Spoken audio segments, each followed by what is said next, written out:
Good afternoon, everyone. Thank you for joining me. Welcome to another creative video. Absolute pleasure to be here with you today. In today's session, I'm going to answer some questions that I've received over a couple of different videos. And if you've been wanting to answer these or ask these questions, but you haven't been brave enough to comment, hopefully some of these answers might aid you in your creative journey. The other aspect of this video is I wanted to show you the creative process before a painting gets created, and I will do my best to depict that through videos and imagery, and then the final sketch creative artwork that kind of gets looked at before an artwork is, becomes a final artwork. So hopefully I'll be able to do a show you that process, and so you can see behind the scenes of what happens in my mind and how I translate that onto paper or canvas. Also, I want to thank you wholeheartedly for the video that I posted about 4 months ago, which was the process of how to paint with a palette knife. I truly did not even consider how many people are out there that are wanting to paint with a palette knife. The whole inspiration for that video really came about, one, because a couple of you asked me, and I thank you for that. But certainly I know when I started painting with the palette knife how much I wanted to learn, to understand, to have someone show me. And I'm glad that you all resonated with that video, and thank you, because at this point it's received 13,000 views, and that's, absolute blessing. So thank you. What I did is I went and ordered inexpensive palette knives that I'm going to do a follow-up video from that, and then literally tell you and show you what are the best palette knives to purchase for any beginner or intermediary person that has perhaps wanted to learn how to paint with palette knives, and I'll take you through that process. Now, I went and purchased inexpensive palette knives so that you guys don't need to break the bank and go out and spend hundreds of dollars. These were, I think, $8 for 5 palette knives. I don't know what they're going to be like. I'm waiting eagerly to see what they're going to be like, but definitely I'll take you through that process and you'll have a better understanding of where you can start. Let's answer some questions. Now, the first question that's been asked, and probably a couple of you have asked the same one, is can I use acrylic? Can I paint with a palette knife if I paint with acrylic paint? The short answer is absolutely. There is no reason why you cannot. The thing that you have to keep in mind is the primary thing is the viscosity, the thickness of the acrylic paint in conjunction to oil paint. Oil paint has a very buttery, soft feel. Acrylic paint tends to feel more like melted butter, okay? So that's the physical textural difference between the two variety of paint. Yes, you can use it with acrylic, but what you have to then look into is you must look at adding texture and a slow drying agent. Now, I did dabble with acrylics before, and for me personally, the acrylics just dry way too quickly, even when I added a slow drying medium. I also added an impasto textured medium to the acrylics. Some of these mediums tend to change the color of the acrylic once they dry. So I didn't like that either, and I found it quite difficult to then gauge the value and the temperature of the color that I was mixing. So for me personally, acrylics were a little bit more challenging to work with because I couldn't judge the color and the texture of it was just too runny. And I certainly prefer to have the paint really dry slowly and even have it be tacky the next day, which allows me the ability to then start again with oil. By the way, that's oil that I'm talking about. So that's why I don't prefer acrylics, purely because they dry too quickly. But the short answer of it, can you use it with a palette knife? Yes. You have to start to investigate texture and slow drying agents. Okay, what is the best brand for palette knives? Again, I don't look at brands. The ones that I've got at the moment are Art Basics, and I think the other brand is Pebeo, which is P-E-B-E-O. Brand aside, it really doesn't matter for me. I look at three things, and they are flexibility, shape, and the handle. Now, the flexibility is really all about the knife flexibility, and again, I'll take you through that second video once I receive the palette knives, and I'll show you what that means with that, or you're more than welcome to rewatch that initial video that I talked about flexibility, but that's really important. The shape is also important because it gives you the ability to move the knife in different ways, and that shape of that knife makes different marks, different shapes, different movements. The handle makes another difference because a lot of palette knives tend to be straight, so they don't have a kink in the handle. And why is that important? When you hold a palette knife, if there is no distance, if there's not a bend in the actual handle, then your hand will continue to touch the canvas when you paint. That's not beneficial because you're going to get your hand dirty and you're scraping the paint that you've put on there because your hand is constantly touching that canvas. So they're the three things that are important in a palette knife, not necessarily a brand. The other question, perhaps even a statement, which you all responded well to, was the mother color. Why can you not use a mother color that are in the primaries? So for example, when I painted these sunflowers, a wonderful comment that I got was, why didn't you use yellow as the mother color? Now, when you paint a composition that's mainly in one color family, using yellow, which is part of the primary colors, as the mother color won't give you the variety of values and temperatures to create different colors as it would if you had a different mother color that you've created. So I said to you guys in one of those videos about the mother color, what I create is in the warm gray family, but you can certainly have a variety of mother colors. You can have a purple, you can create a green, you can create a variety of oranges.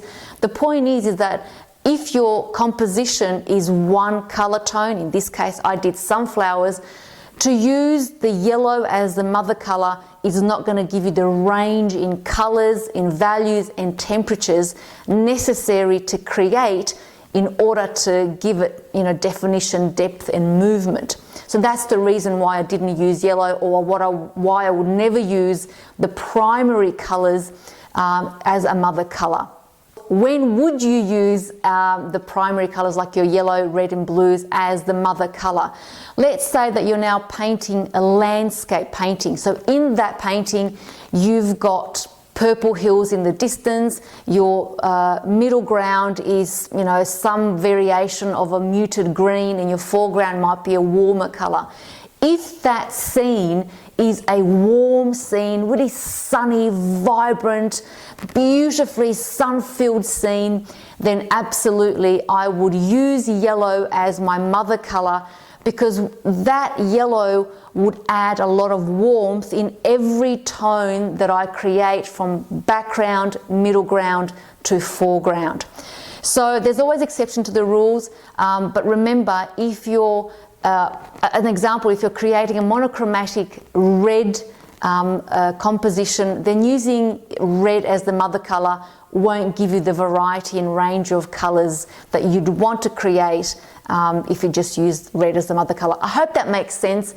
Certainly describing something without demonstrating can be a little bit challenging, but I do urge you to certainly try this in your studio. The whole idea of a mother color is to give you different range of tones and temperatures, but also to unify your composition. Any questions, like always, let me know. It's challenging for me to explain what's in my head all the time without doing, but I hope that's come through with clarity. By the way, the mother color that you want to create, it really becomes more as your own authentic signature. So what you'd want to choose as a mother color to incorporate in your painting and unify your artworks, consider it more from your perspective of what you want to impart and how you want your final compositions to come out. So for example, when I asked everybody to tell me what their favorite color is on my community page on YouTube, majority of you started talking about, or actually the percentage of you was blue.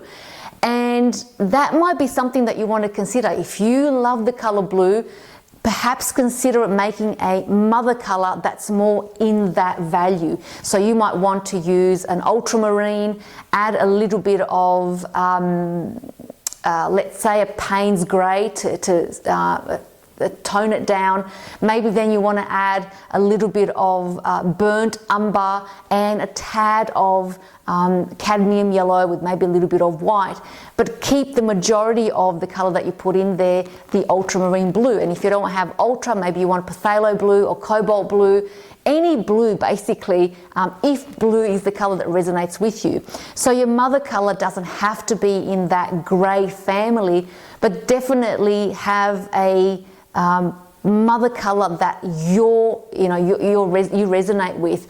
I love the warm grey yellow side, and I love using burnt umber and yellow ochres and cadmium yellows, and I always gravitate towards that, as well as blue, by the way, which it's weird in a way, but it works for me. Nonetheless, consider your mother color to be a color that you resonate with, and then by using that in your composition, that then speaks of your unique signature, you as an artist, and what you want your artwork to say about you.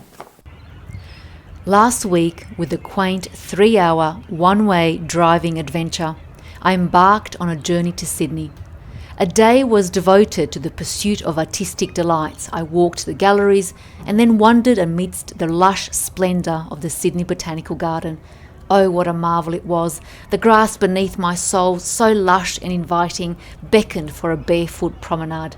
Not a single prickly spike among the beauty of soft grass perfection. I was inevitably drawn to the intricate forms of flora and fauna, each a testament to the divine artistry of our world. I didn't bring any watercolours or a sketchbook, so it was all about soaking in the environment. Once I was home, I made it a point to sit with my camellia tree and simply observe. It is in this observation that I allow my mind to form a composition. This mid-sized camellia bush is about to bloom, but before it does, the spiders seem to set up home, and with it their intricate patterns. I find this interesting, geometric, motion, wildly fascinated that a small creature would set up home in a place that the birds visit, the wind destroys, and the gardener alters.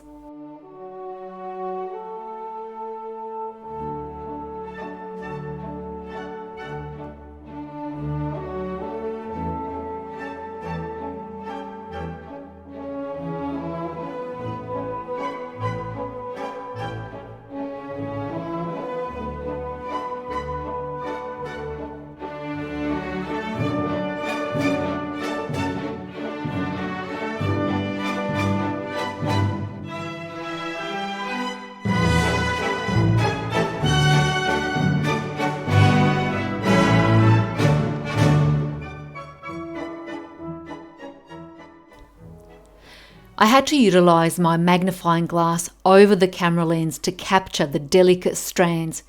It's amazing the detail that is visible. I was a little unsure if I should disturb the course of nature, but I couldn't leave this little guy to struggle any further.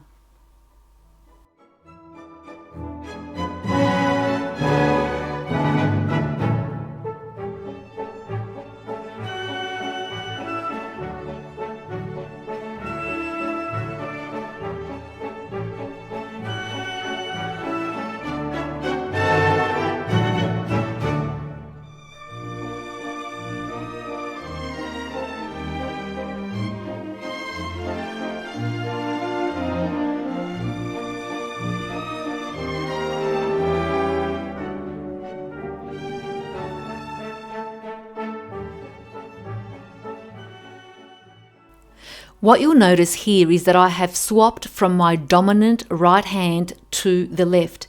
I do this from time to time so that I'm opening the flow of observation. When I draw with my dominant hand, I tend to want to focus on the detail and totally miss the essence of what I am intending to create.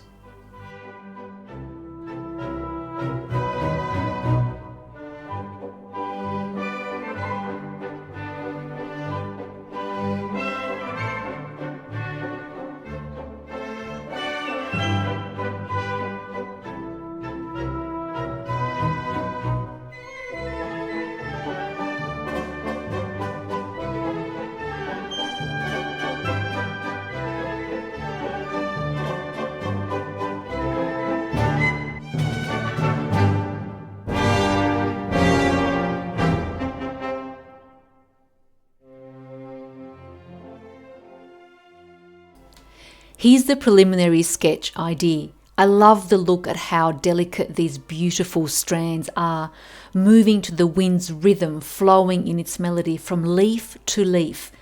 There was a subtle romance that I witnessed between the leaf, the wind, and the spider's dream. And what you see me pointing at in the sketch is the sections marked with Y for the colour yellow.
Here are the two artworks in situ. The one on the left is the original drawing that I then digitally painted. The one on the right is the watercolour that I fused together to create a larger image. I like the feel of this artwork, using two colour values and also the subtlety and movement of the spider's web. I love the feeling of how that web moves. I could see this artwork on a larger scale. What I would need to keep in mind is to paint and impart the fragility of the spider's web and also the subtle tones. Thank you all for tuning in. Thank you for your time and for watching. I truly appreciate the time that you take to watch the videos. And I hope that in each video there is a small nugget that you can take away and incorporate in your studio and expand more of who you are and allow your artist within to grow, to become bigger and better and more expansive. If you're new to the channel, please do subscribe and give the video a thumbs up. It certainly does support my channel and the growth of my channel.